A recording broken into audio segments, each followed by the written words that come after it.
Hindi deserve ni Iloilo City ang mga negative comments. Totoo mga be, ang simple ng teaser niya, pero grabe pag pinanood mo ang buong kwento. Mga be, yung tourism teaser ni Miss Universe Philippines Iloilo City, honestly, plain lang siya kasi no voice over. Parang walang impact. Pero wait, pag pinanood mo yung 5-minute introduction, her story, and tourism video niya, ibang level.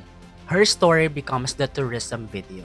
Her life, her journey, her presence. At doon mo maiintindihan kung gaano kaganda at kayaman ng Iloilo. Paniguradong busog ang mata mo sa visuals, magugutom ka sa dami ng pwede nilang i-offer sa culture, history, at experiences. Hindi lang siya basta lugar, ramdam mo yung puso at pride ng Iloilo City. And I personally think this is the type of tourism video na kailangang maramdaman at damhin.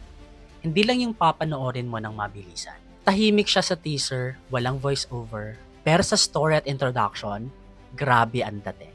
Fresh, young, new face, walang pressure, pero hindi mo pwedeng baliwalain.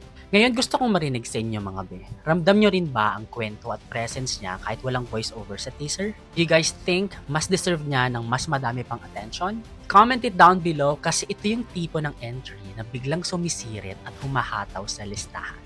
Tara pag-usapan natin. And thank you so much for watching this video. Follow me for more.